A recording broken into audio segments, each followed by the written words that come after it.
All right, some major business news for you. Amazon is buying Whole Foods in an all-cash merger deal valued at $13.7 billion. We want to get right to CBS News business analyst Jill Schlesinger, who's on the phone right now. So, Jill, this sounds like a really big deal. I think if Amazon does anything, it's a big deal, but Whole Foods? Yeah, it's amazing to consider that both of these companies have been seeking one another for so long, and here is the deal. And here's what I mean. Amazon has been already experimenting with physical brick-and-mortar groceries as well as bookstores. And Whole Foods has been under pressure from its shareholders because stock has been sagging. So here you have Whole Foods with 430 locations. You've got Amazon that's seeking to get into the physical space, and a deal that really does look like it is built for both sides to win. By the way, the Whole Foods CEO will be sticking around to run the entity as a wholly owned subsidiary, at least in the near term. So, you know, Amazon, like you mentioned, has made attempts to enter into the sort of grocery market. They've, offered the ability to have some of your groceries delivered to you. There are other competitors in that space, and it just hasn't really seemed to have taken off for Amazon. Do you think the problem is that they needed sort of a brick and mortar store? And also, I want to know, why do you think that this area of expansion is a priority to CEO Jeff Bezos?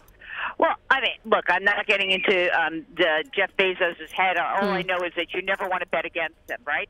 But number one, I think that the hard part about getting into the grocery market is that there are a lot of people whose habits really are such that they want to go into a physical location, especially to buy fresh fruit, fresh vegetables, prepared foods. They're a little bit, especially older people, frankly, like, me, that, you want to say, hey, I want to squeeze that tomato. I want to make sure that looks good to me. It's a lot different than buying 12 rolls of toilet paper or Bounty paper towels, which, is simply a commodity. So you're more comfortable buying that kind of thing online.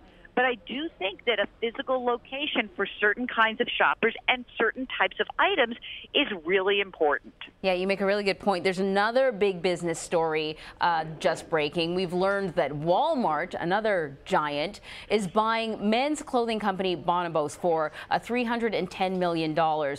Now, a lot of people might not know about Bonobos. They are a online men's clothing retailer. Walmart has struggled to compete with Amazon. Do you think this will help Walmart in that space? Well, I think that Walmart has been incredibly aggressive and doing deals to expand. And it's fascinating to put these two deals side by side within minutes of them being reported. So just consider this. Walmart last year, remember, they bought Jet.com. Jet.com was supposed to be the Amazon competitor. Walmart comes in, swoops in, buys it. Walmart makes this acquisition. So what are we seeing in both of these deals? That there is never going to be a retailer that's solely going to be brick and mortar or solely online, that the biggest ones have to figure out how to have tentpoles in both worlds. So I think this is a great move. It's also a great move for Walmart to sort of say, hey, you know what? You have some image of us, consumer, of a type of stuff, of the type of clothing that we carry. We're going to enter into a world where we are going to upgrade our image a little bit. I think this is the Target effect, if you will, being able to say we are offering more than just what you think is out there. I think this is an interesting move. I should point out Neil Ash, who runs Walmart.com. He used to be a guy who ran CBS Interactive, by the way. Such a smart man. By the way, a former boss of mine, so let me kiss up to him if he's listening. But it's been interesting to watch how, again, both companies, what are they doing? They are establishing beachheads both physically and online. So you think it's that these traditional brick and mortar stores, they're seeing the writing on the wall, and the writing's been there for a while now, that online retailers, that's the way to go, that maybe you don't have to have all this overhead with a store on every corner in every community, and they're sort of leaning into what they see is the future versus these online stores selling out to the big competitors and being gobbled up. Right. I mean, look, I think what's fascinating is also to take a look at the total amount of retail square footage that's available in the United States that is simply more than is necessary.